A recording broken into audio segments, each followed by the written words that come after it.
What's up, everyone? What's going on? It's Lugo back again with Fat to Fit day 125. And today we did some legs in my heaviest squat session to date. I did my single with 150 kilos or 330 pounds, and that moved great. And then after I did my single, I stripped all the weight and I did SSB just because I really like doing SSB squat, and I feel like it really does help my squat, and it's probably one of the best accessories that I have, except for maybe pause squats. But I don't really like doing pause squats above 5 reps, so I'll probably bring it back in about a week or two. But for now, SSB is gonna stay in, and yeah, it was a good squat session. My top sets were with my single was with 330, and then my top SSB was with 246, and then I backed down to like 235 and did 3 sets of 6, which they all moved pretty well. It was a really nice squat day today. I'm feeling really strong um, and confident about my squat moving forward.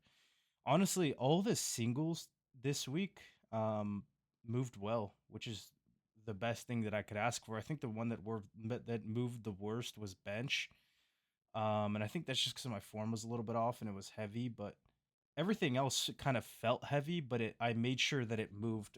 What the fuck? I made sure that it moved nice. Sorry, I think there was an ant on my arm. Um, and I really do think the fuck there's an ant on my arm. I do think moving forward that it's gonna start moving better and better, and it's gonna feel better, right? Because it felt heavy, but I moved it really nicely, and it moved. So yeah, I'm really confident that this initial base that we have here is gonna go pretty far.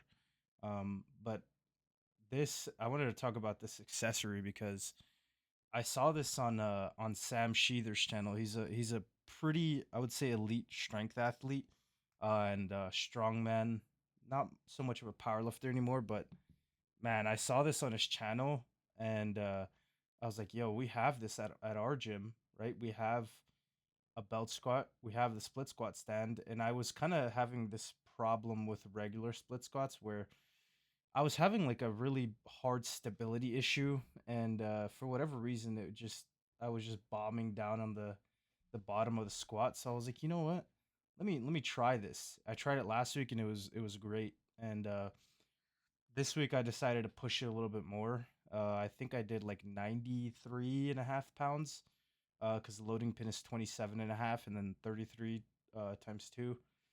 And I feel like I pushed it decently hard. I got 9, 8, and 7 reps, um, and I really enjoyed this. I like felt like I could really slow down and just keep it entirely in my quad, and I'm really thinking that this is going to be very conducive to my unilateral leg strength. This is going to lead to more squat growth, and the fact that I can kind of deload a little bit, especially after this heavy session, deload a little bit of weight and keep it all in my leg, I think is perfect for this squat session.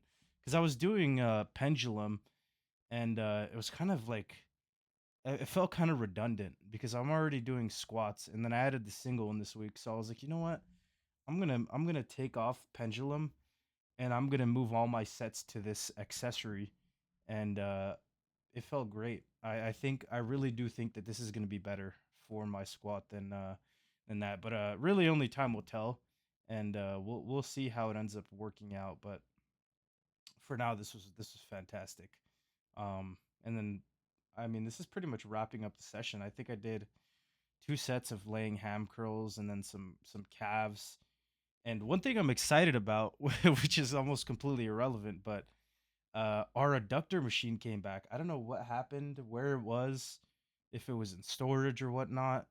But our gym owner brought it back. I saw it at the door, but it's not set up yet. I think they just brought it back inside, and hopefully before my next squat session, it'll be ready to go. Because also another thing I learned from Sam Sheether was you can really do a lot of adductor volume, especially me now that I'm squatting a little bit wider than I used to. Um, just getting a little bit extra adductor volume isn't gonna hurt. It's not gonna impede my recovery, and really, you can't have too strong of adductors. So just tacking on like 3 sets at the end of my leg workouts, both sessions, I think is going to go a long way in strengthening my adductors again and making them beefy. So I, especially because I only do about 5 movements on my leg days. Usually a squat movement. Well, obviously my comp squat, a squat pattern. So belt squat, Bulgarian split squat, a hamstring movement, and a calf movement just to get my calves, keep my ankles healthy, and then an ab movement, which I usually do at the beginning of my leg workouts. So having this is really not going to impede my time, and I doubt it'll really impede my recovery because I feel like I've been having a good amount of problems with my adductors since I came back, just not feeling like they're strong enough. So I think that's going to be great. But that's pretty much the end of the video, guys. If you enjoyed, consider leaving a like, comment, subscribe, and I will see you in 2 days for my primary bench session. Hopefully, we'll hit something good. Thank you for watching.